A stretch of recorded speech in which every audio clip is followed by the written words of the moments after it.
Welcome to the Endurance Horse Podcast, where endurance riders from all across the globe gather, sharing their stories, goals, and progress as they train for and compete in endurance events at every level. So kick off your shoes, pull up a chair, and listen as we gather around the virtual campfire and listen to friends from across the world.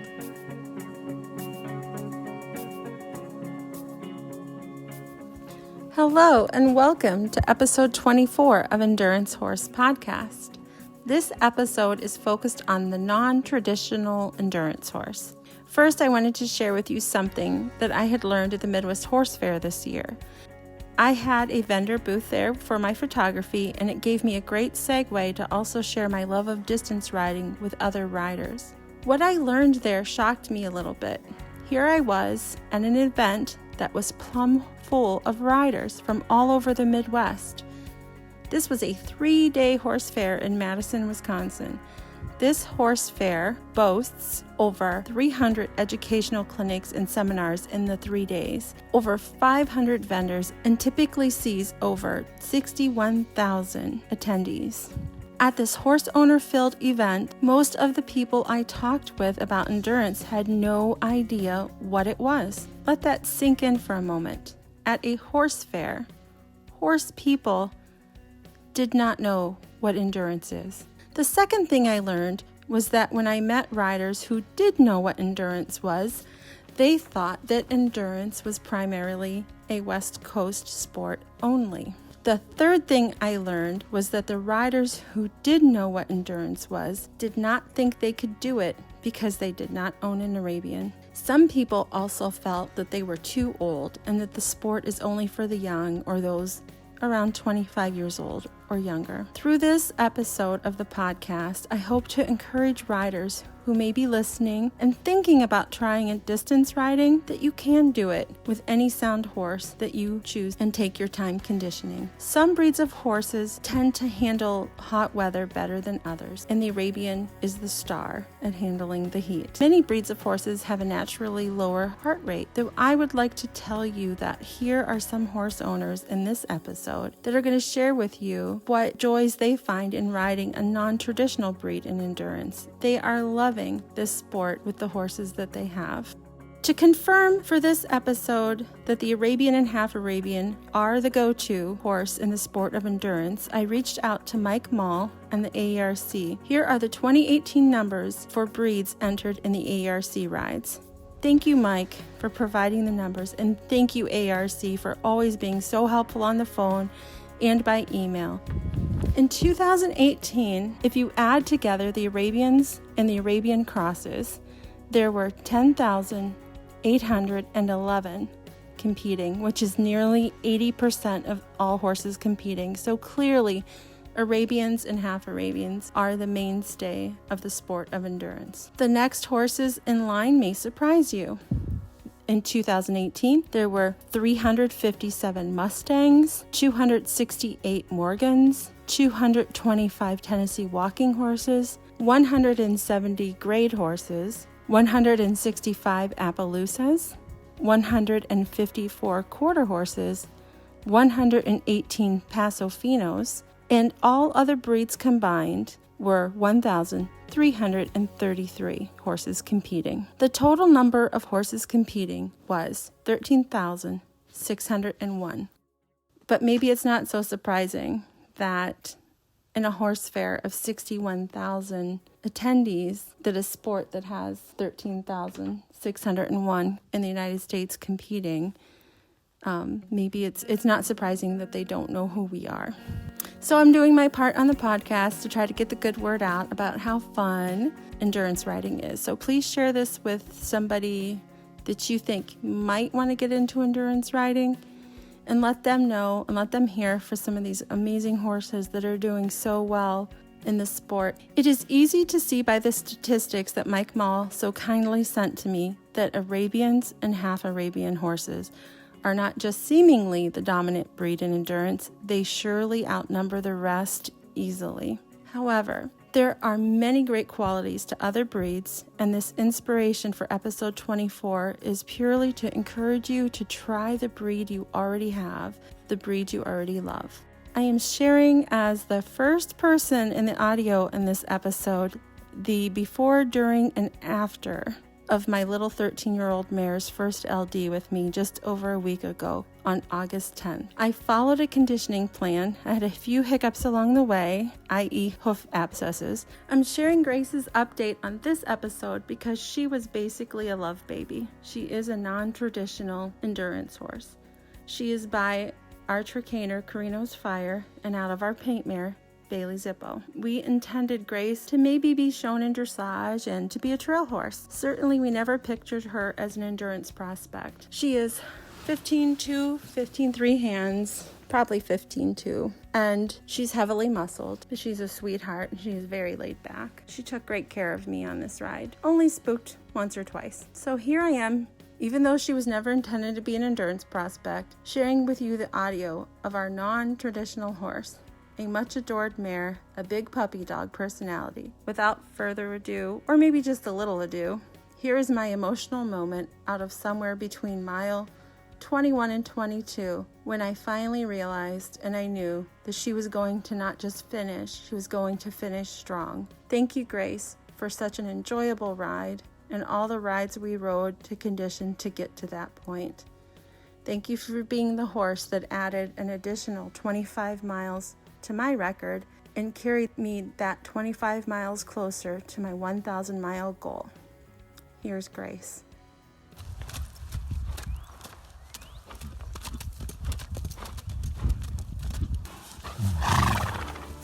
Well, let me introduce you to Amazing Grace. Hey everybody, this is Chris. And Jim. And we're up in Arkdale, Wisconsin, one of our favorite places to camp and ride. And we vetted in a little bit ago. It is pretty much almost bedtime. It's about 10 o'clock. And Grace has settled in amazingly. Acts like she does this every day of her life. It's her first time. And we hear that although we have a nice flat trail to ride, that it's quite muddy. So I'm hoping if all goes well, I will record a little bit tomorrow, recording pre-ride, during ride, and after ride to let you know how the girls' first ride went. So until later, good night. Bye. Hey guys, Grace and I are out on the trail, taking a walk break.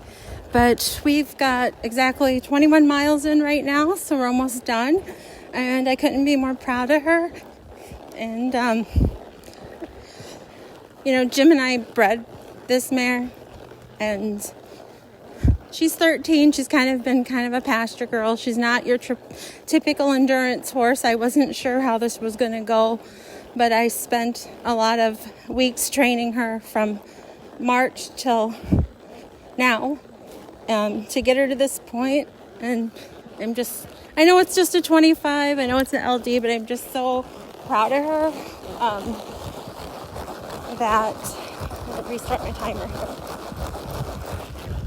here. She is such a trooper. I've been riding intervals with her, so we trot for a set time, and then we move along, at that pace, and then we walk for a minute. And she has just gotten stronger and stronger the whole way. We're coming into the 22nd mile now, and she is just has the same amount of energy as when we left. I'll talk more about it later, but I knew I picked the right ride to start her at. This is a nice flat ride, very soft footing, and just a little mud and bugs, but it was definitely the right choice for her first LD, and I can't wait to vet her through and then see her name pop up on ARC that she has a ride under her belt finally at 13. So we'll catch up with you guys later. I just promised that I would do a little bit on trail here, and I did. So talk to you later. Hey, it's Chris again. And Jim. And say hi, Grace. And Grace. So we're all done. We're vetted through. She did very well. And that's a wrap for that. I'll probably, when we get home, add more to this string of audios. But I did want to just record while we were out here. We took her for a walk, and she's just doing great. She doesn't really look like she did much. So, proud of her.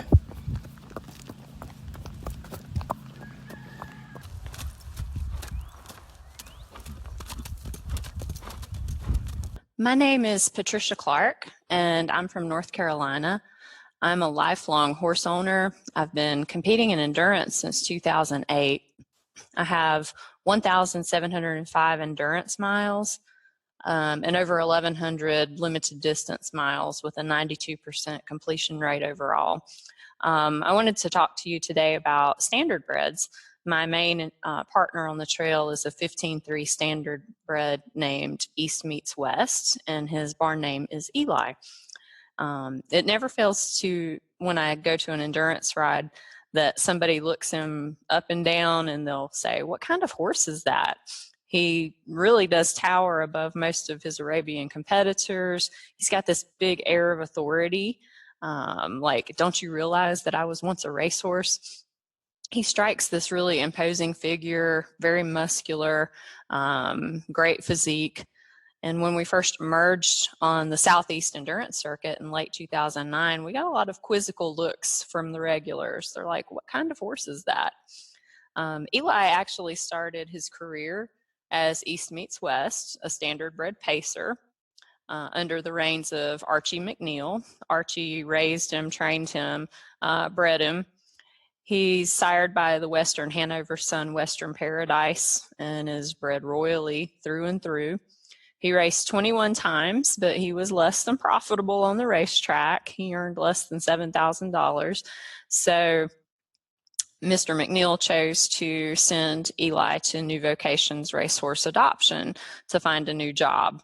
So rather than fall through the cracks of harness racing, Eli, had a new opportunity.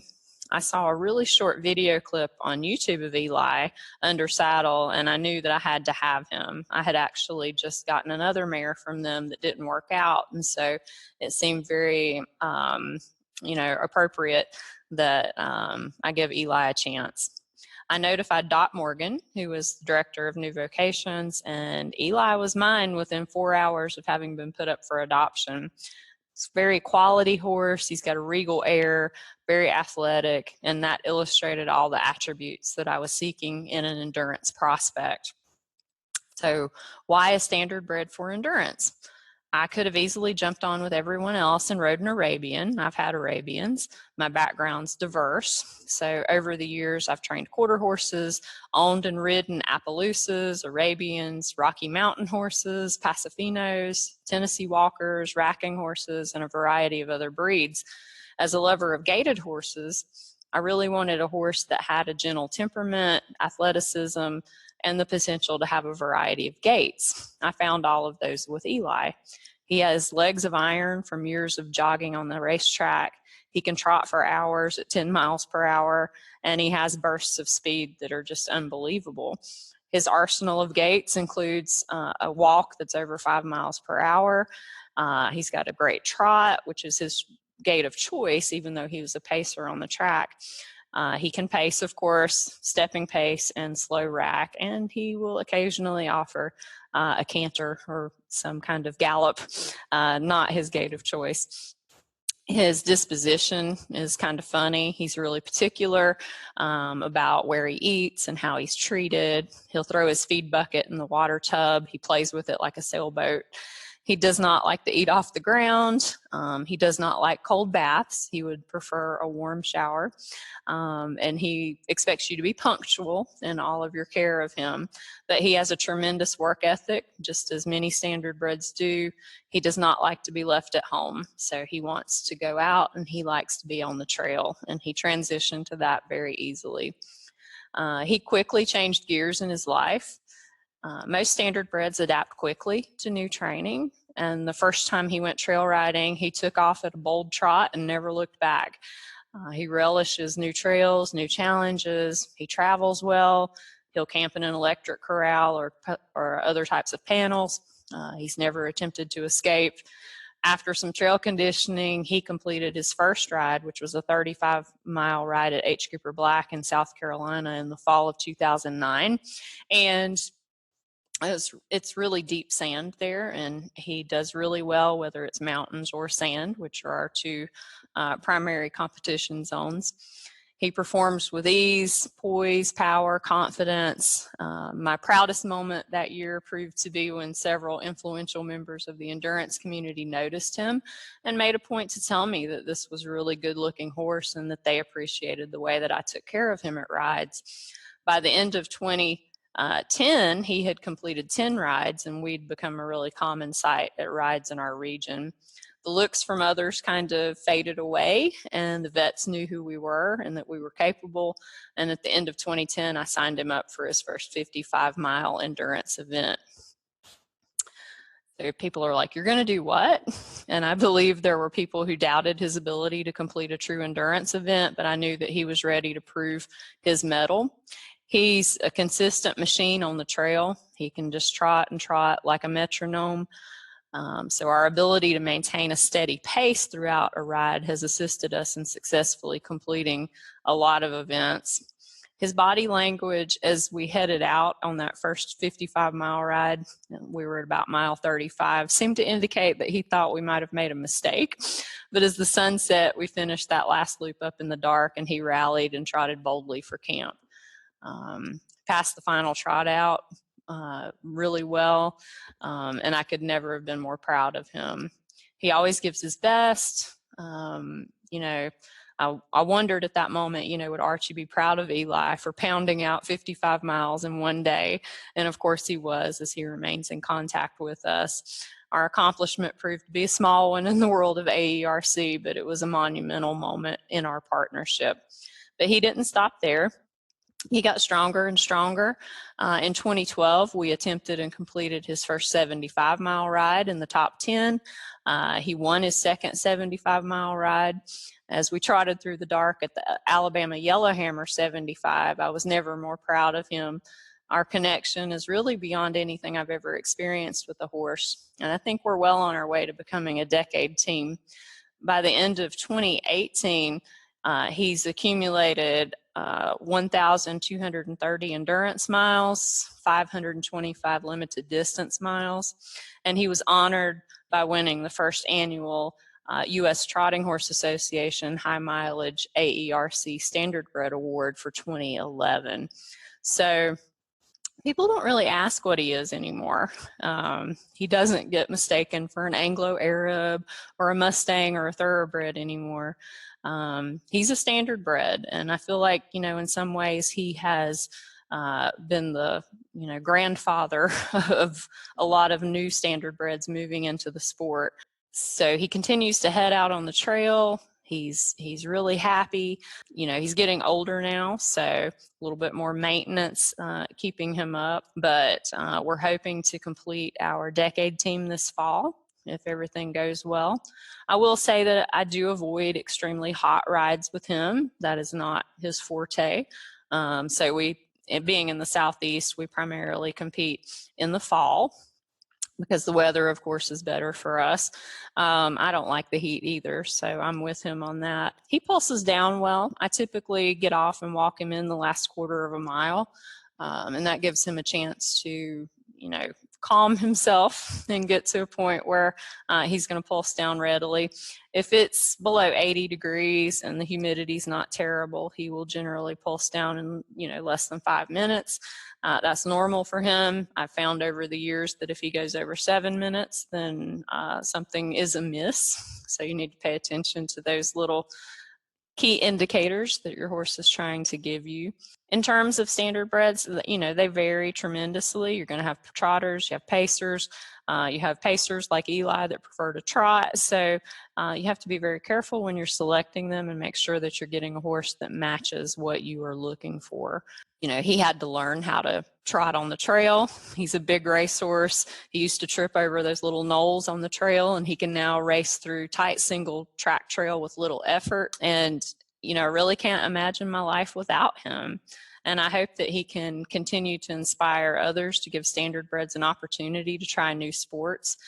New Vocations is a great resource to help people get started and trying to locate one. They're very common in the Southeast, though. A lot of speed racking horses are also standardbreds. So the tradition of riding these, really strong and powerful horses that have such a tremendous work ethic and gentle disposition is long lasting here. And I hope that that is spreading to other parts of the country. He's been on the cover of the Village Courier magazine. He had an article in the AERC Extra newsletter, and he's also had an article in the Southeastern Endurance Riders newsletter. And he's got a pretty strong social media presence. And I feel that we've had a part in inspiring others to try standardbreds, as he was also a New Vocations ambassador. And, again, we're one ride away from our decade team, so I hope that we can make that happen this fall. I would encourage anyone who's interested to please visit Team Standardbred Endurance Horses on Facebook, that was started by my good friend Anita Reese, who also rides standardbreds and rescues them. And it's a great community of folks that have discovered how marvelous the standardbred can be and how well suited they are for endurance.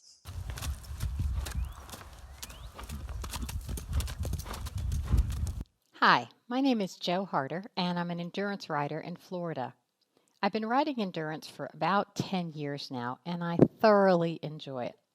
I love riding on my off-the-track thoroughbreds. Riding thoroughbreds is definitely a challenge, especially off-the-track thoroughbreds, for the reason being that they are trained to go fast, and that's pretty much it. So when you obtain an off-the-track thoroughbred, there's a great deal of education process that has to occur. For example, thoroughbreds in general don't like to trot. They are used to either walking or running, and trotting to them is a nuisance gait. You have to teach them that yes, they are going to trot, and we will like it. In time, they get the hang of it, but it's definitely a learning process. Something else is that off-the-track thoroughbreds are accustomed to going faster when you lean over. Well, if you're leaning over for a tree branch and the horse thinks that it should be going faster, that might not be the best circumstance. So just something to be aware of with an off-the-track thoroughbred. But I have to say, I'm extremely happy with my off-the-track thoroughbreds, and I absolutely love them. In terms of getting into endurance, it's been quite a few years since I started. It actually happened by accident for me. I was riding with my sister who was visiting, and we were riding my two horses, and my off-the-track thoroughbred at that time, she said, "This horse would be great for distance riding." I said, "What's that?" And she explained it to me, and I thought, I have to do this. This is perfect. This is exactly what I want to do. So long story short, within probably about 6 months or 8 months, we were starting with rookie clinics and starting with distance riding, and haven't looked back ever since. All of my horses are rescue horses that I've obtained from Horse Protection Association of Florida. They all at some point in their lives were a body score 1 and in a very, very pitiful state. So Horse Protection took the horses in, they rescued them, they went through all the legalities, and they also, of course, fed the horses, got veterinary care, dental care, all of that, and then put them back into training when they were ready for it. And in my case, they all turned out to be absolutely wonderful horses.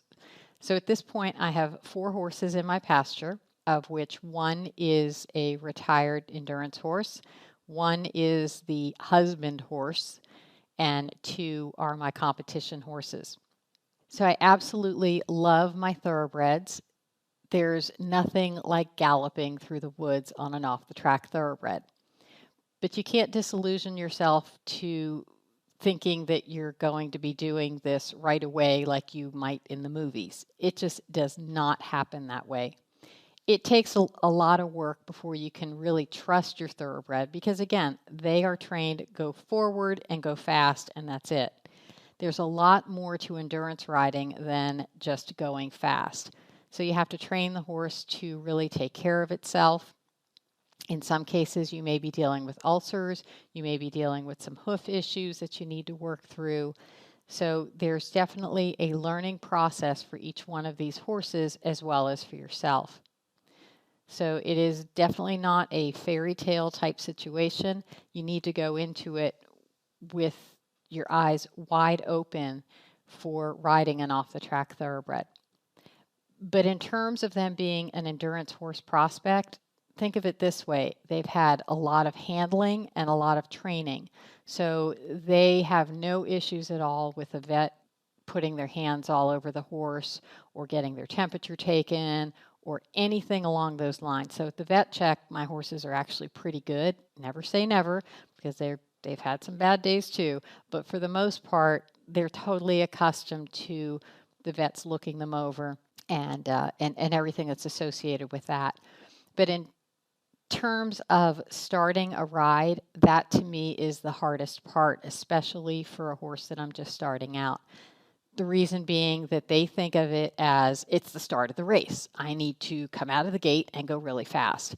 So if you're starting with a new thoroughbred, you definitely want to stay back, maybe have a friend, maybe not, depends on if your horse likes to ride alone or not. And definitely wait at least 5 minutes till everyone's out. Your first few rides, absolutely positively. Does your horse have an engine? Yes. Do you want to use that engine? No. Hold back. You have to have sometimes a little bit of stronger of a bit and definitely stronger arms and be able to do some one rein stops because your horse is going to want to go. But once you can get over those first few minutes, life is really good. For one of my horses, it took a couple of years to get to that point.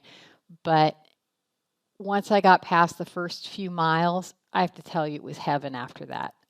So that's how I really enjoy my horses when they're giving me a hard time at the beginning. And I think, okay, if I can just get through the first few miles, life is going to be really great after that. And it tends to be. So I've had some wonderful, wonderful times with my off-the-track thoroughbreds. We've come in first, we've come in last, and we've come in everything in between. I go to a ride wanting to have fun. Come on, let's face it.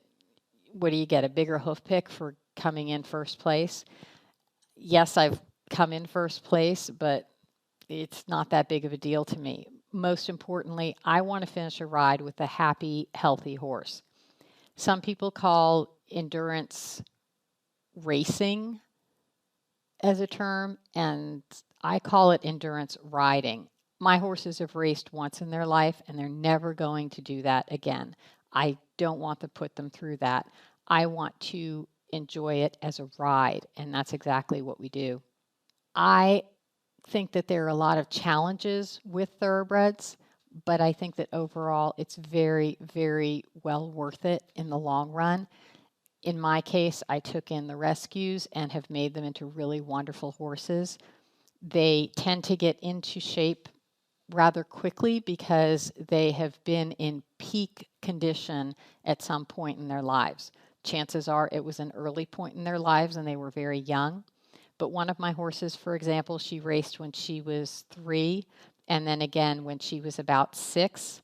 When I got her and she was 11, getting her into shape was pretty easy because she had that muscle memory.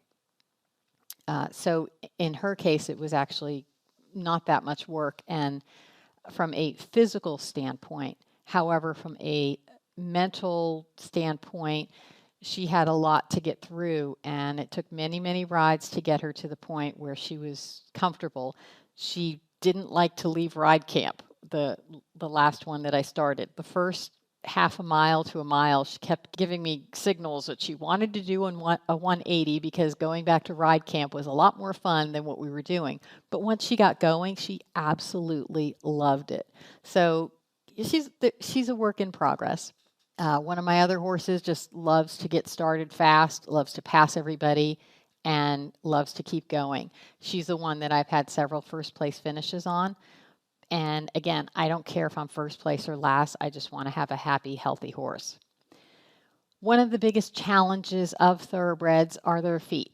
Let's face it, thoroughbred hooves are not known to be the best quality feet in the world.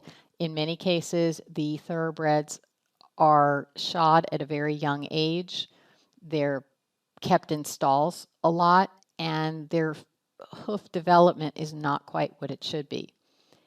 There are challenges to be overcome. It's not impossible by any means. My horses are barefoot. I do put glue-ons on for competitions sometimes, and I do ride them in boots. I have found that that really keeps their hooves in much better condition.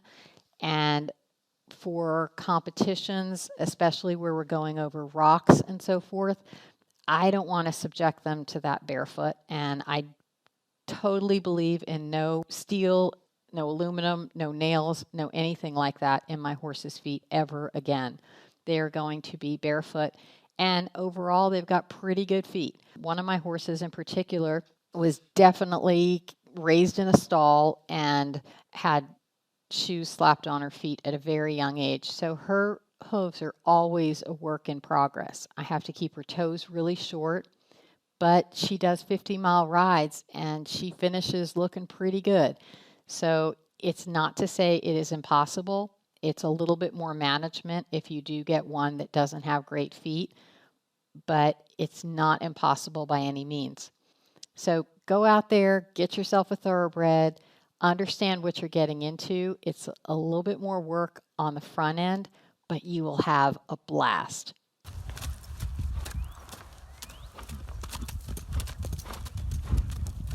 Hello from the great state of Wyoming. My name is Lauren Kazaya, and my horse Cora is a 7-year-old chestnut mare. I bought Cora 3 years ago as an unbroke 4-year-old who had a history and reputation of stomping snakes and killing coyotes. She was advertised as a 15-hand Arabian thoroughbred cross, but when we made the 6-hour drive to see her, we found a rangy little pony of only about 13 hands. I'd been looking for a little taller horse, but I liked her friendly demeanor, and I figured that her height didn't matter all that much, and I hoped that being a 4-year-old, that she might grow a little. So long story short, I bought her, and over the summer I began doing some groundwork, teaching her some manners, and then I put about 10 rides on her before just turning her out to grow and to mature a little bit mentally. As a 5-year-old, I worked with her extensively on the ground. She has a reputation of being a little pushy and disrespectful on the ground, and still does, so we keep up on the groundwork. I felt like she still needed a little bit of time to mature mentally, so I took things very slowly with her. I didn't start her into consistent work under saddle until October of 2017. We attended our first endurance ride in June of 2018 at the City of Rocks out in Almo, Idaho. We rode the LDs there all 3 days. We completed each day with a pretty respectable vet card, considering that we really did not know what we were doing or where we were going, and we're pretty dependent on other people to sort of guide us along the way. From that very first ride, I knew that I had found not only my sport within the equestrian community, but also really a brand new group of people who were just genuinely interested in seeing me and my horse succeed. I come from an eventing background, and I've been involved in other equestrian sports, so I know what a rare commodity the community really is. Another thing that's really just blown me away as I've gotten to know this sport and the people involved in this sport is the focus on equine welfare by vets and riders. I've seen so many riders pull their horses because they just didn't feel like their horse was quite right on a given day, and they'd rather pull their horses and save them for another day versus go on and risk their horse's health or well-being. I find that so commendable, and that's not something you really see to such a high degree in other equestrian sports. So I made mention before that my little mare, who now stands, I'm proud to say, about 14 hands, is of unknown descent. She's supposed to be Arabian thoroughbred cross, but I have no paperwork to prove that. Every ride I go to, I'm asked, what breed is your horse?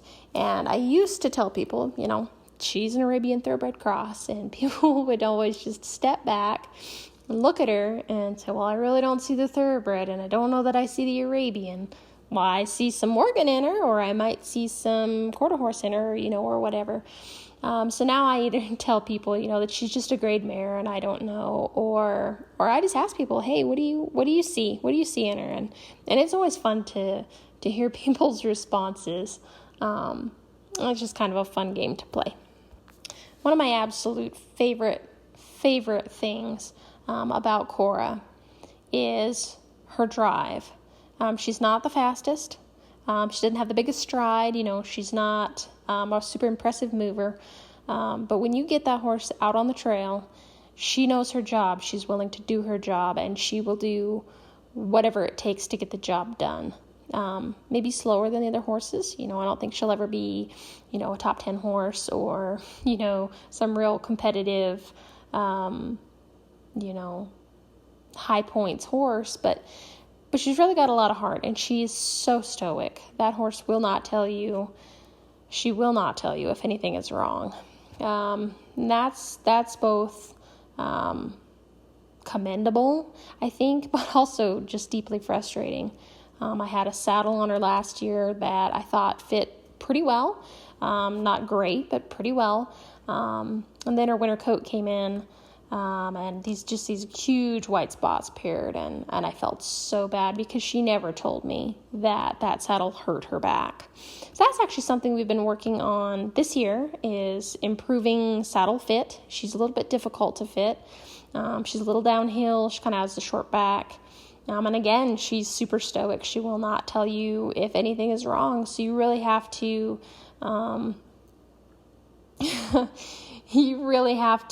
be trying to pay attention to sweat marks and how the saddle feels. And I still don't have it right, but it's something that we are working on, and I hope to have figured out by the end of this season. Being a non-typical, I would say, endurance horse, she's not the lean, mean Arabian machine that you see out there on the trail. I haven't come across anything that was particularly difficult in her management. I'm brand new to the sport, and this is the first horse that I've introduced to the sport. So I haven't ever had the convenience of a horse that just you hop off and they're immediately pulsed down, or a horse that you don't have to try to keep cool whenever you hit a stream or a water trough that you can sponge out of. That's just something that I've just taken to doing, and I've not had a problem keeping her cool. Typically when we come into a hold, I'll hop off, loosen the girth, take her bridle off, and then as soon as I start sponging her neck, her pulse will drop right down to criteria. So I feel pretty fortunate in that she's not like some of these heavier horses, like some quarter horses and my husband's Mustang, that you really have to work hard to get them to pulse down. So I haven't come across any challenges there yet. We have been developing our electrolyte protocol. Right now we are using Enduramax combined with kale and pectin as a buffer. Typically what I'll do is I'll take an empty Gatorade bottle and I will put a dose of Enduramax, I think it's 2 or 3 scoops, into the bottle, and then I will fill the bottle about 3/4 of the way full with the kale and pectin. And then I'll add a little bit of water just to kind of dilute it just a little bit to make it a little easier to syringe. And then I'll toss that in my saddlebag, carry a syringe with me, and then at every water stop where she drinks really well, I'll hop off. Typically, I'll draw up into the syringe about an ounce, maybe 2 ounces of the mixture, and I'll dose with that. That way she's only just getting a tiny buffered amount of electrolyte at a time. I feel like that is a better way to electrolyte versus dumping huge doses into her stomach at once. I have noticed a definite difference in her attitude and just general disposition throughout the day when I'm dosing with electrolytes. I feel like the more electrolyte I use throughout the day, the better she tends to feel. If it's a hot ride, I might dose maybe a little bit more at each stop, but I typically, every time she takes a good drink, I do try to put a little bit of electrolyte into her, just to kind of keep up on it. And thankfully, she's really cute. She likes the way the kale and pectin tastes, so as soon as I pull that out, she thinks it's a treat and takes it up with no problem. One thing that I do with Cora is I roach her mane. I do get some funny looks from some people from time to time because, some people just really do not like the look of a roach mane on a horse. I don't do it for aesthetic appeal. I really do it just to help her keep her cool, and it does make a difference. Another thing that we have done in the early spring before we go to a ride, when we know that we're going to be going to a ride that's, 20 to maybe 30 degrees warmer than our area, is we will trace clip the horses, remove just a little bit of the hair so that they're able to dissipate the heat a little bit better. We did that this spring before our first ride, and it did work out really, really well. It really made a big difference in the horse's ability to stay cooler when they were working in temperatures that were, 25 degrees warmer than what they were typically being worked in. So that's just an option for people maybe to consider, especially in the spring months, I think, as things are starting to kind of warm up and you have the option to throw a blanket on your horse. So I'm out of time for today, but I just really wanted to say to anybody who's out there who's thinking about trying endurance, but is just not sure that their horse can do it. Whatever horse you have standing in your pasture right now, if he or she is sound and reasonably sane, go get on that horse. It doesn't matter the breed, it doesn't matter the color, it doesn't matter the height, it doesn't matter the age. Go get on that horse and let that horse surprise you. Until next time.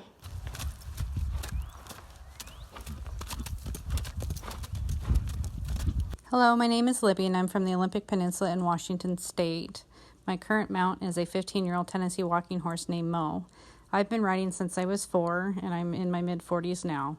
I've done everything from gaming, showing Western and English pleasure, and just pleasure riding. Mo and I teamed up about 2 years ago after I put the word out that I was looking for a gaited horse due to having rheumatoid arthritis and needing to have a long-term partner that I could be comfortable on. Mo was gelded late at about the age of 5, and then at 6 he went out for 60 days of training and then promptly went back to his farm where he stayed in 80 acres until he was 13 when I met him. I've always wanted to try endurance, but I didn't really know how to go about it, and I met a wonderful friend. Her name is Sarah, who is a local lady that also is new to endurance and also has a gaited horse. When I first started working with Mo, he was about 300 pounds overweight and didn't know anything about trails, about picking up his feet, about all the crazy things that we might encounter out on a trail. So we've had a long road in the last 2 years to get him to where he is now. We've completed 2 LDs, the first one being at Coyote Ridge in eastern Washington.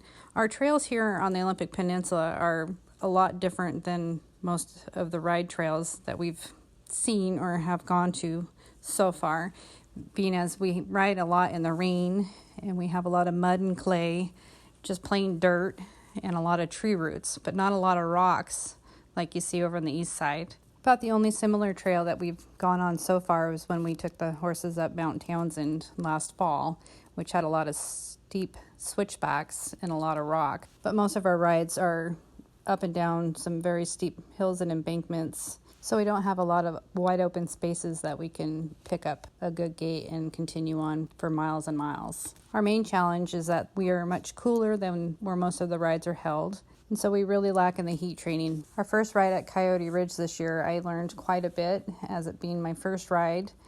I really wasn't sure what to expect. I'd done all the research. I talked to everybody I could think of about how to prepare Mo, and we practiced a trot out, which as a walker he's gaited, and I was really concerned that the vets would think that he was lame just because he's kind of a dork and does this really funny gait-a-lope trot thing. But he learned how to trot, much to the vets' pleasure. They were so happy to see a gaited horse able to trot properly. We knew the weather was going to be warm, so I did the best to try to get Mo to hydrate well. I went out and bought pelleted and powdered electrolytes, and I found that he will not eat them. About mile 4 into our ride, he and I took a really big spill over a big rock. He was rushing and not paying attention to where he was putting his feet and hit the rock. I went up and over his neck, and he went all the way down. With the help of an air vest and my helmet, I was okay, and we finished the ride. Mile 20 was our vet check, and I had only gotten off and walked him about an eighth of a mile. Took the bit out and loosened his girth. We came in at a pulse of 68, and he pulsed down to 60 in about 9 minutes. He wasn't super interested in eating anything. I did get him to eat some grass, and he drank plenty of water, and we vetted out and continued on our ride. By this time in the day, it was in the upper 80s, which on the west side, we'd only been about 70, so it was super hot for him. He drank really well at every opportunity, but I knew that he was starting to get tired. So when we walked in, I probably should have walked him from further. We came in about an eighth of a mile in hand, and after 30 minutes, he still wasn't down, so he was pulled for metabolic. Our next ride was scheduled for the very following weekend, and I was a little concerned after being a metabolic pull, but I talked to my vet at home, and she thought he was good to go and just try to get some electrolytes. She also suggested doing a prebiotic and a probiotic a few days before the ride just to help with his digestion. Since Mo had refused to eat the powdered and the pelleted electrolytes, I went out and got a couple tubes of paste electrolytes. The morning we left, I gave him a half a tube, and he drank great at camp when we got there. I went ahead and gave him the morning of the ride a half a tube, and at the vet check, another half of a tube. I also decided to get off and walk him from about a quarter of a mile in, and both times we came in at a 60, so that helped him a lot.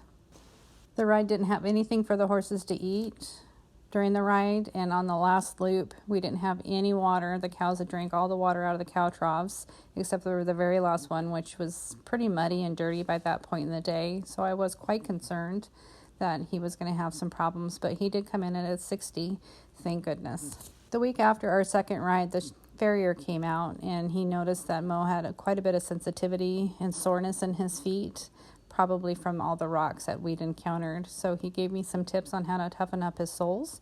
He is still shot at this point. He was about 300 pounds overweight when I started working with him and had suffered a bout of laminitis. And so we're working on going towards barefoot, but I'm not sure that he will be able to do so since his feet do get sore on any kind of rocks and gravel. We also discovered that he had very sore withers from saddle fit.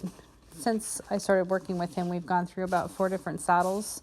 Actually, I'm on my 5th right now, due to the way that his body has changed over the course of conditioning. He went from very round, flat back, no withers, to having prominent withers, and is lean and mean for Tennessee Walker, is what my vet said. The most important thing that I have learned working with a gaited horse who is very heavy boned and very well muscled is that the heat training is essential. And so this summer I am still focusing on heat training. I am going to start riding with a blanket and try to get him a little bit better prepared for our next ride, which is at the end of September. However, it's back over on the east side of the state, and it will probably still be fairly warm.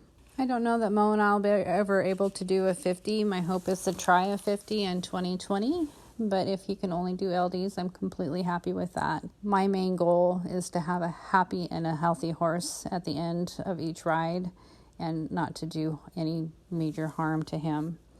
His health and well-being is way more important than my pride. Thank you for listening, and good luck, and ride on.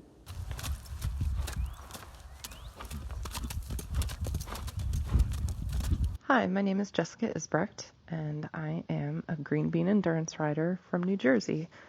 I'm in my 2nd season, and I have 2 horses currently. However, I'm doing endurance a little bit differently. My partner Byron and I left New Jersey just a little over a year ago, and we are just traveling with our horses. And because I like competing in endurance, I try to fit it into our travel. And so far, we've met lots of wonderful people at endurance rides from Maine to Arizona to Utah and Wyoming. and most recently Idaho. So my two horses are Mackenzie and River. Mackenzie is a Cleveland Bay thoroughbred mare who's 15. She and I did a CTR in Pennsylvania in 2018, and then a 25-mile limited distance endurance ride in Maine in August of 2018 at the Pine Tree Pioneer. And then we left New Jersey in June of 2018, spent the summer in New Hampshire, and then went up to the endurance ride in Maine in August. And we started heading south to Arizona in the fall. So we spent the winter in Arizona. I got to meet lots of great endurance people there. I crewed at Tonto Twist for Andrea Maitland, and I'm going to be crewing for her horse again in a couple weeks at Tevis. And then I did an intro ride with Mackenzie in Arizona around Thanksgiving. And then she had been injured, so we couldn't do too much more, and I was really bummed out. So around Christmas, we got a second horse named River. She's a Tennessee walker. I kind of got her as a gift for my partner Byron so that he could join me on longer trail rides, not be inconvenienced so much by having to hike or ride a bicycle alongside me. River is a 9-year-old Tennessee walking horse, and she's a liver chestnut, and we honestly didn't know too much about her background when we bought her. She was actually the first horse we looked at, which is crazy. I was against the idea of just buying her right away, but he kind of fell in love with her and convinced me into it, so I figured what could go wrong. We took her back to the camp we were living at, and I started working with her. He rode her in a round pen once before we took her out on a trail, and she ended up being a great beginner's horse for him. So I had always kind of hoped that the next horse we bought might be suited to endurance. We just did lots of long, slow conditioning in Arizona before I kind of, spur of the moment, decided to take her on her first LD in Sonoyta, Arizona. I was really, really nervous because I had only ridden her about half a dozen times because she was mainly his mount, and she has terrible separation anxiety. I knew that Mackenzie would be back at the trailer calling for her, and I knew that River would be just losing her mind at the start and when we came back into camp. I made sure to get a riding buddy before committing to this ride.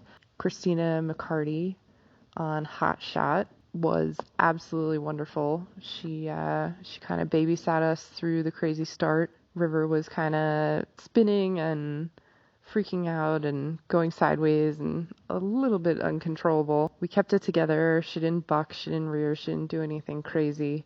She was just like a ping pong ball all over the place. And to make matters worse, a mule got loose and was galloping through camp back and forth multiple times while we were getting ready to start. That really was like jumping into the fire on our first ride, but we got through it and ended up having a great time. About a month later, Mount Carmel XP in southern Utah happened. That one was 35 miles instead of 25, so it was a little bit of a step up, and I had arranged to ride with Christina and Hot Shot again, but unfortunately she had an injury and pulled herself, so I was nervous again about the start, but I decided to stick it out and hopefully hook up with somebody. When we got to the start, I told one of the officials that I was a green bean and I was really nervous about going out on the trail alone, and she said, "Oh, I have the perfect people for you." Sandra and Lynn were two riders from California who very graciously took us under their wings, and we rode with them through the whole 35 miles, completed, and had a great time. And I was tired afterwards because it was the furthest I'd gone to date, but I kind of thought about it like, 15 more miles would bring us to 50. That seems a little more doable now. We moved on from Utah and headed up to South Dakota and did some trail riding up there and then into Wyoming. I decided, again, a little bit on spur of the moment, that instead of just doing an LD, I was going to bump up to doing my first 50 at Dorsey Creek in Otto, Wyoming. And again, I was really nervous because it's my first 50 and this horse has all these anxiety issues when we're leaving camp and leaving her buddy. The night before the ride at the meeting, I told the ride manager and announced to everybody that this was my first 50 and I really, really wanted a buddy. Otherwise, I probably wasn't going to do it.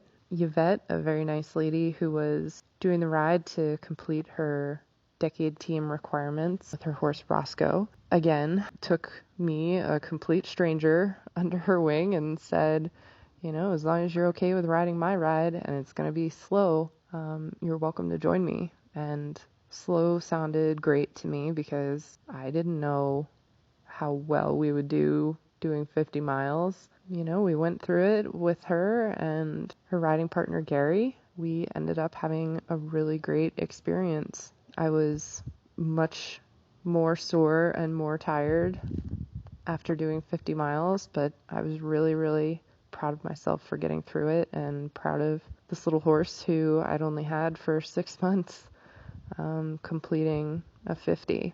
So in our travels, we moved on from Wyoming. Well, actually, we stopped up in the Tetons and did some trail riding in the Bridger Teton Wilderness, swung through Yellowstone and did some sightseeing, and then moved into Idaho. It was my first time in Idaho. I've never ridden there. I've never done anything in Idaho, so I was really excited about the prospect of going up to the Top of the World Pioneer, which is held in northern Idaho in Spencer in a national forest, and the trail actually takes you up on the Continental Divide, and if you're doing the 50, ride a few miles through Montana as well as Idaho. So I thought that sounded super cool, and messaged the ride manager, Jessica, a couple days before and said, hey, I'm thinking about doing my second 50 here. I don't know exactly how conditioned my horse is to be doing a 50 on these big mountains. Can you tell me a little bit more about the elevation? So she explained to me how much elevation might be involved, and it was about 5,300 feet for the day of the Pioneer that I had chosen to ride.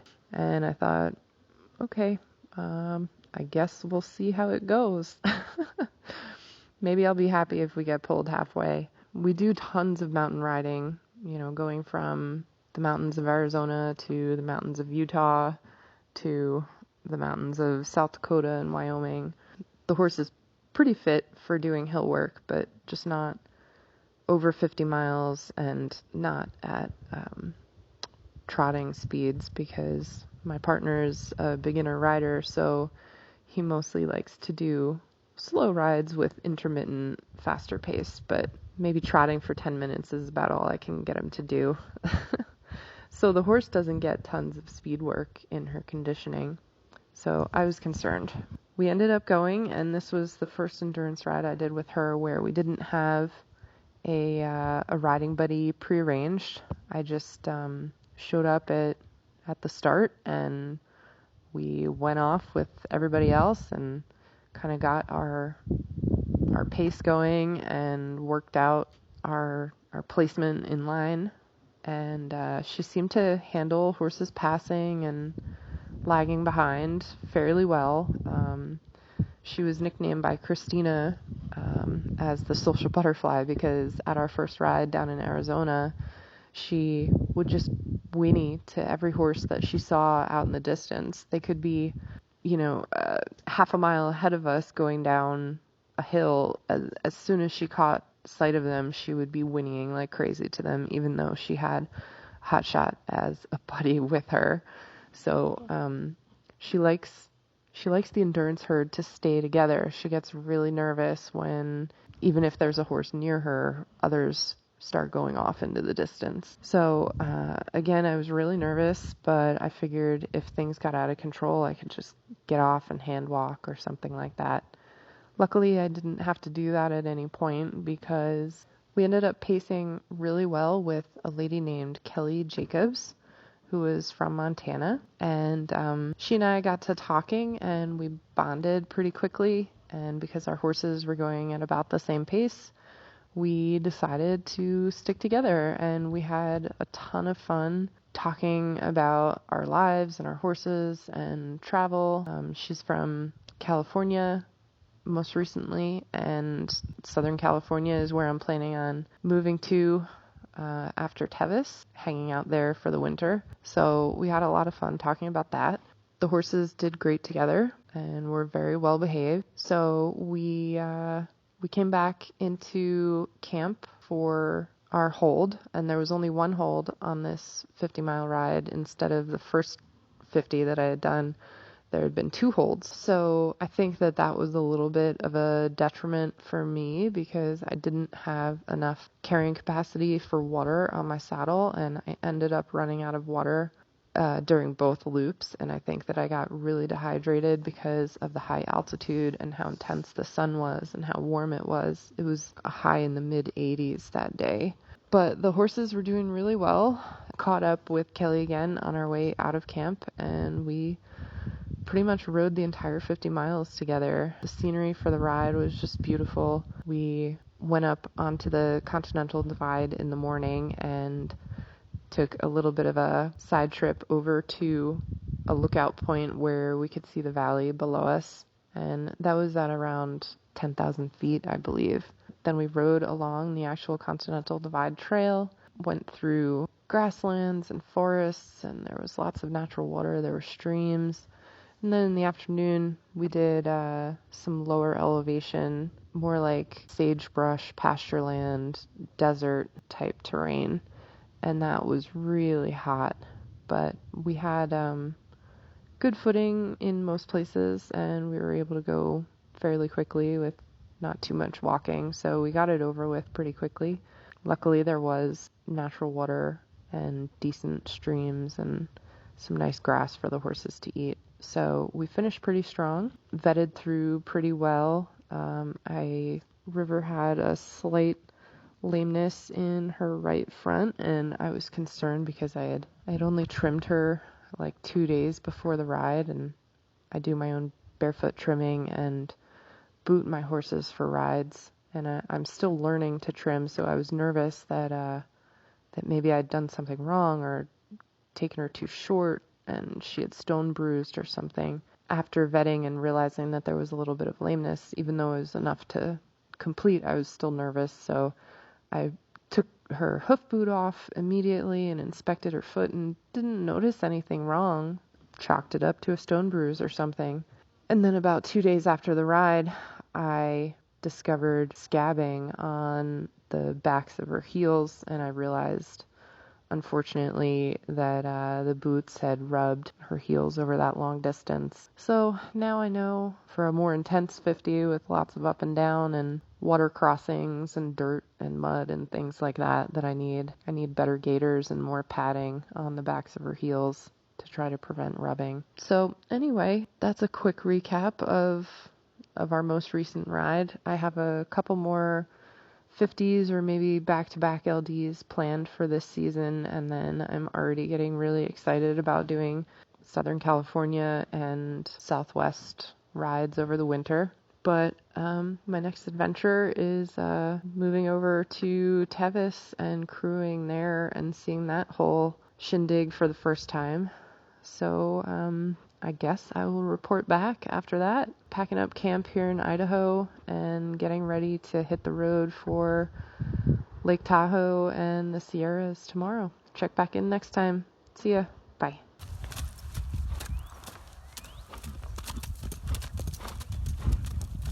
Hi everyone, this is Boots Wagner from Wisconsin. Here in the Midwest, our ride season is in full swing. Weather is being weather. I got a little rain, we got a little wind, We have a little heat and a whole lot of humidity. I'm sure that sleet and snow are right around the corner. But any day on a horse is a good day, so we'll take it all in stride. I hope wherever you are, your weather is cooperating and you're having a wonderful time with your equine friend. Maybe you're getting ready for the Tevis. Ooh. 2 weeks ago, partner and I rode the Bone Crusher ride at 25 LD down in the Southern Kettle Moraine. We rode with Katie Bachhuber on Indy and Anna Holder riding her new standard bred Cash. It was his first ride, so we had a good time. The weather was nasty hot and humid. We knew that waking up in the morning it wasn't going to get any better. But they sent us out early, so we managed to finish the ride before we got too far into the heat of the day. As we went down the trail, we gave ourselves a name. Our little group was called the Non-Trads because looking around, we were on non-traditional equines for this sport. There was not an Arabian horse among us. So it kind of got us thinking about, do we have to do anything special for these non-trad horses? And I started thinking about the things that I do with partner to get him ready for a ride.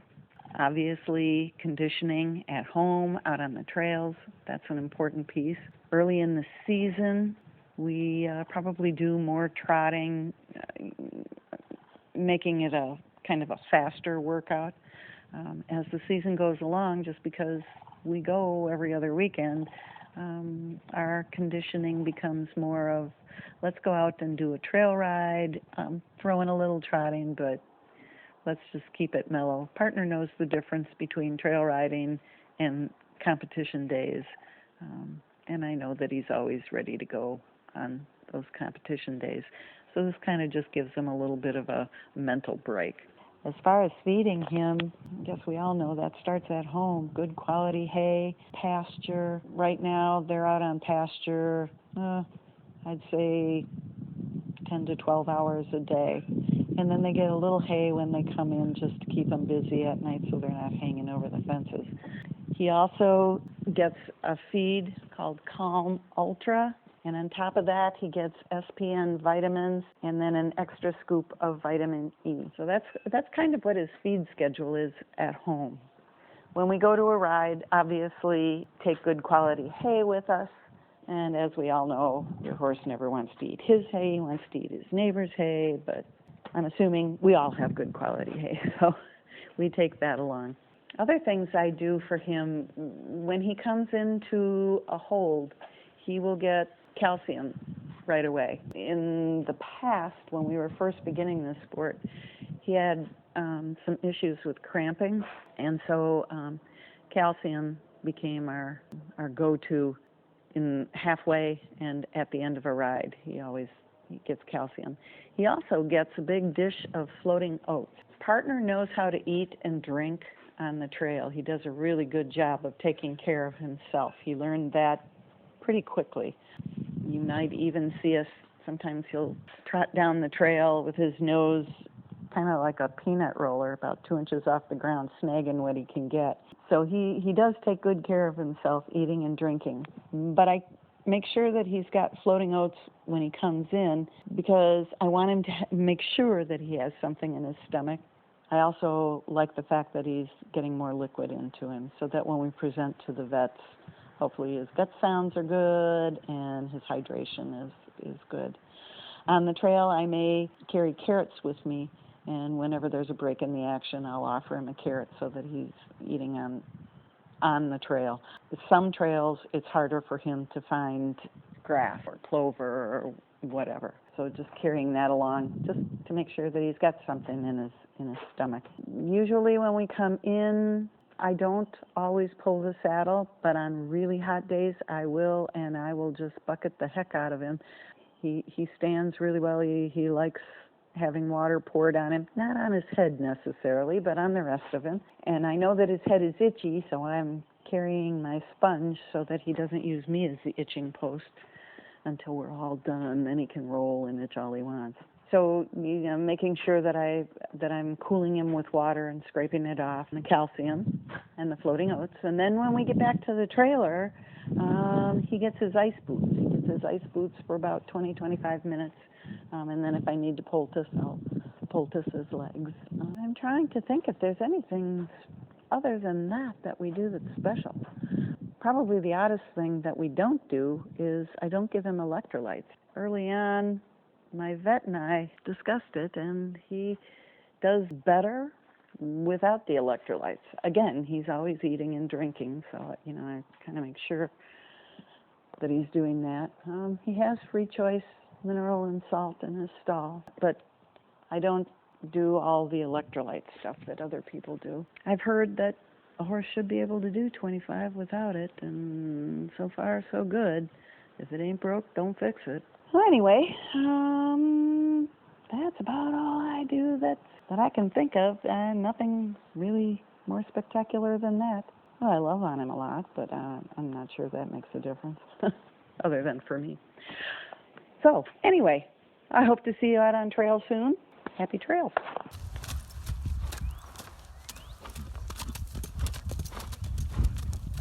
Hey guys, this is Joy Kenyon from Montana, and I wanted to talk to you about competing on a non-typical endurance horse and the differences in competing my Morgan versus competing my Arab.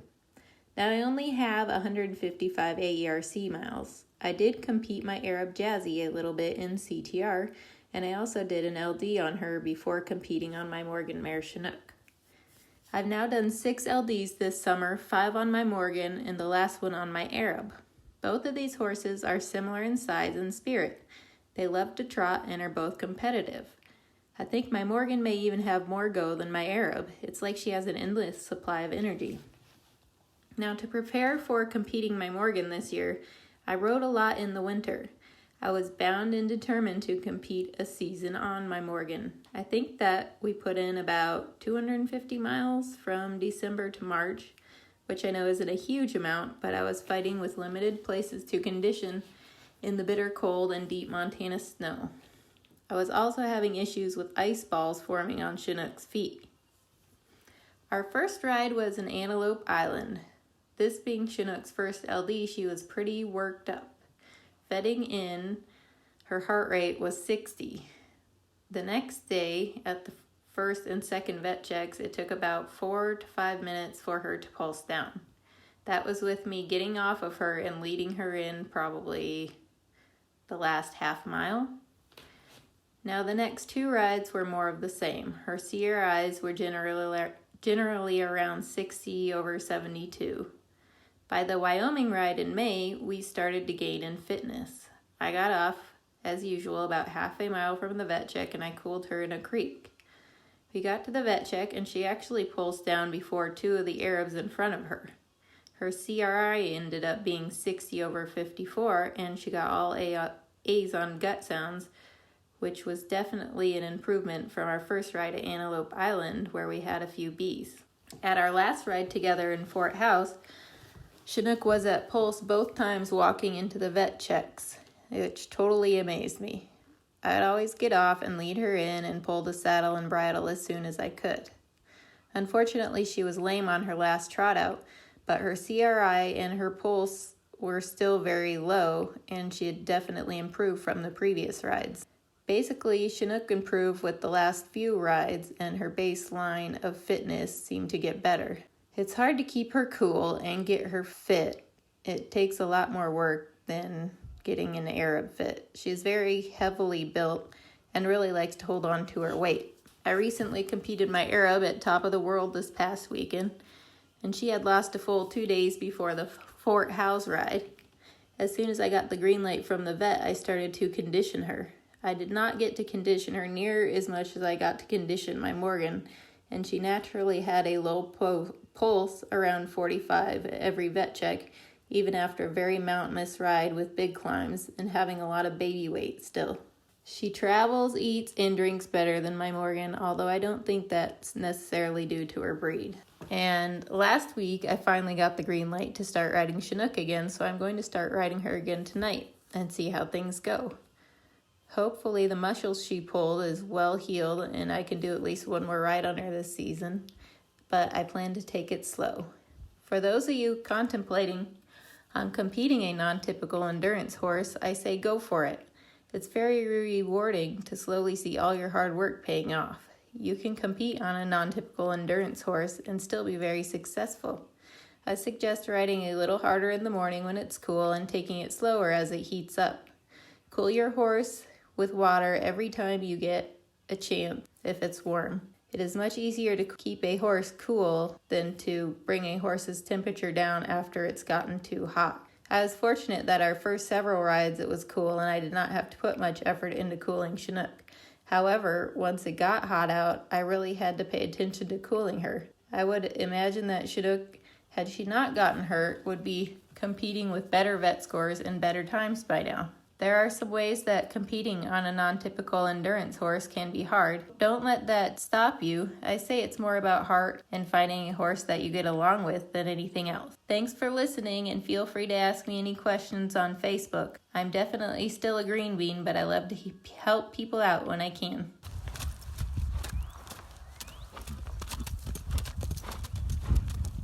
Hi, this is Keith Kibler. My wife Sandy Kibler and I live on a small farm in extreme southern Illinois, just north of Paducah, Kentucky, that we call Shawnee Sunrise Farm. We call it that in part because we live by and train in the Shawnee National Forest.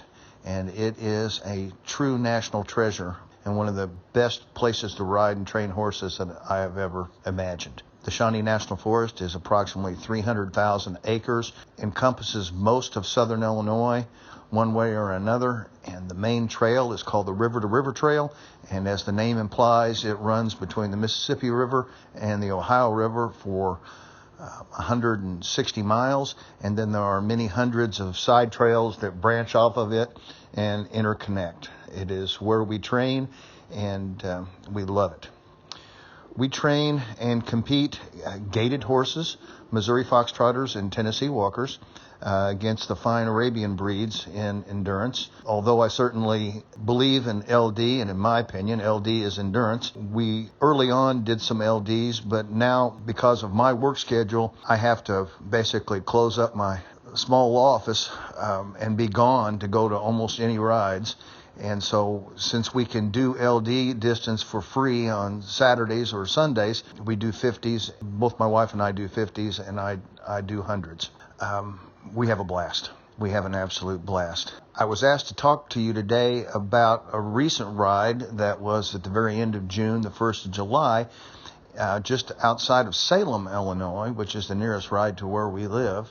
And it is a ride called Dead Dog Creek, and it is put on by the Moorer family and Ruth Stewart, and it's Aaron and Linda Moorer, and the three of those people and their families, to my best estimation, are the face of the ARC to me. They have given themselves selflessly to the sport out of their own pocket, and it's just the perfect newbie green bean ride. All the vet checks are back in camp. The only drawback, if it is a drawback, and it's not a drawback to me, is that there is a 20-mile loop and it comes back into camp, and that's what you do.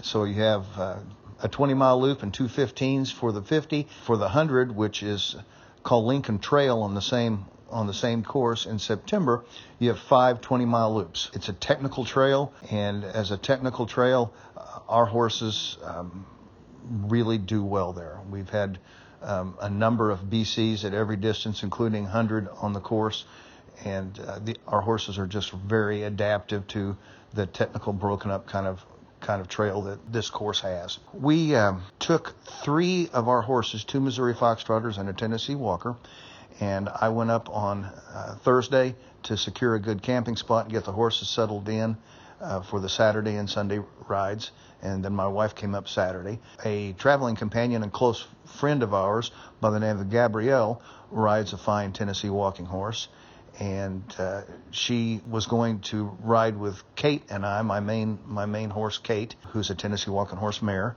as the name Kate would imply. The projected humidity was going to be high, and the projected heat was going to be 91, so that the heat index was going to end up being somewhere around 105 or 106 by the time the 50 was over, and the course was very wet and very muddy. And so I made a decision the day before the ride that Gabby and I were not going to race, which we have a real tendency to do, but we were going to ride for completion, and that's what we did. One of the things about gaited horses is that they have a number of gaits, sometimes called gears, but a number of gaits.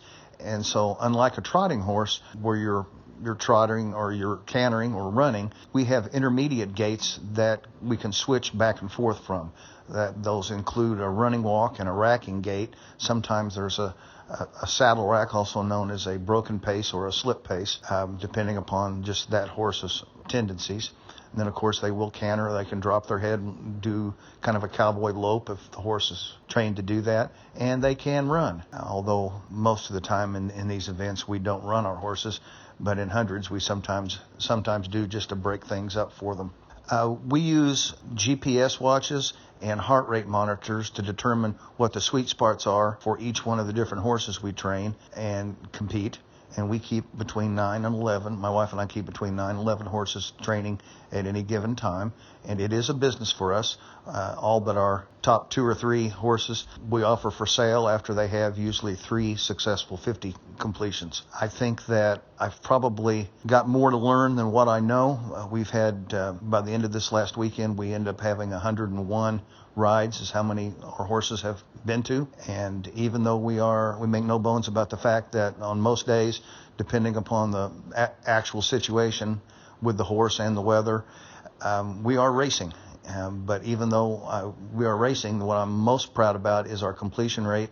And our completion rate with hundreds in the mix is about 89%. And that, I think that's something that speaks for how good a gaited horse can be in endurance. Gabby and I completed fine the first day and went mid-pack, which is what my intention was, and we finished 10th and 11th out of 18 horses. Kind of as an aside, Friday night before the Saturday 50, I got up about 2 o'clock in the morning, as us old guys have a tendency to do, and without my bifocals on, coming out of my gooseneck, I missed a step and fell badly and ended up with badly cut up and swollen leg and 2 bruised ribs. Well, our friend Gabrielle is a instructor at a medical school, and so when she came over 4:30 in the morning to drink coffee, she saw that I was not doing well and bandaged me up, and then off we went. Not exactly the way you want to start back-to-back 50s, but that's kind of where I was, and that's all I could do. So then my wife came up Saturday, and we vetted in 2 Missouri Foxtrotters, a black Missouri Foxtrotter that was in her second 50, and this horse had top 10 on the same course before. And then I have, and that horse's name that my wife was riding was called the Gypsy. I was on a Palomino Missouri Foxtrotter mare named Sarah, and she had gone, I think, 7th place in Raptor Run, which is Jody Buttram's ride down in Alabama. Both of these horses were well prepared and ready to go. This is kind of funny, where I set out these training plans for these horses based upon data collection. I'm an old Ironman triathlete, and that's kind of deep down inside of me, is I want to see what's going on inside the athlete, whether it's an equine or a human. And so we always have GPS units on when we ride, together with our helmets, and a lot of the times we have heart rate rigs, and I record every single mile that each horse that comes through our place and is trained at our place. For over 10 years, I have data on every horse that's come through here, every training mile, and every competition mile. You can learn things. These horses will shift their gaits or their gaits will shift their gaits when you ask them to. And what happens is you can learn where a particular horse is most heart efficient at a particular speed. I know that some people that compete gaited horses have a tendency to say that they pick the speed and the horse picks the gait. I think that's that's not what, I don't think, I know that's not what I want to do, and I don't think that's the most efficient way, because the horse won't always pick what is best. You can train them, and then you can learn from your data collection what is easiest for them, and then ride them accordingly. I set out these training plans, racing plans, and kind of announce that to whoever's in our group. If they're on our horses, if they're on our horses, they can do whatever they want. But a lot of times our friends are competing our horses because we've got more horses than we've got ability to sit them during races. And sometimes we take as many as 5 to an event, although that's kind of extreme, and that makes for a very, very hard weekend. So I set these racing plans out, and my wife smiles and nods her head, and then she just sort of does what she wants. And she's a marvelous rider. She can really ride one of these horses. I'd put her against anybody on a gaited horse. And she only weighs about 105 pounds on a heavy day, so that's really not fair racing her against her, because I'm like almost 2 of her. You see my point. So she looks and smiles indulgently when I suggest the race plan for her, and then she does whatever she wants, and it all works out, and we have a good time.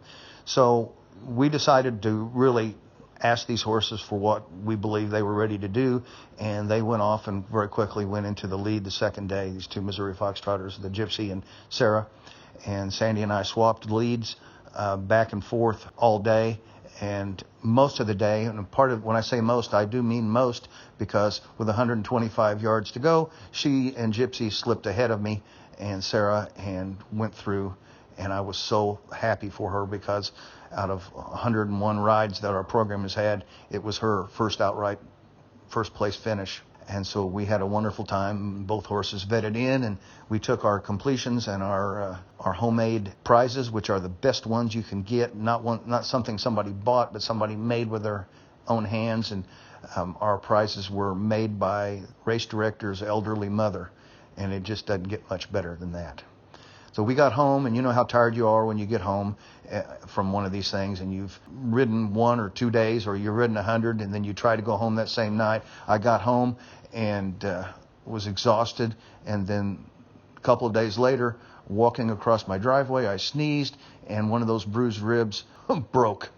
So when people saw me limping around later, they said, "Did you go to an endurance event and get hurt?" And so the answer is yes, I went to an endurance event and I got hurt. But the truth of the matter is, I got hurt falling out of bed and sneezing. Stuff happens. Support each other. Learn what you can from endurance and the time with your horses, and then freely and openly share that with others. That's what makes this sport great. Both the relationships that we end up with our horses and the relationships that we have with each other. Have a nice day.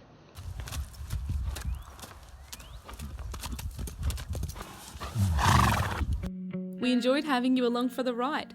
Endurance Horse Podcast is where you get to share your adventures of riding good horses through beautiful country. Many stresses in life are washed away by a good gallop, a steady trot, or by simply saddling up your favourite horse for an easy ride. Remember, every mile a memory.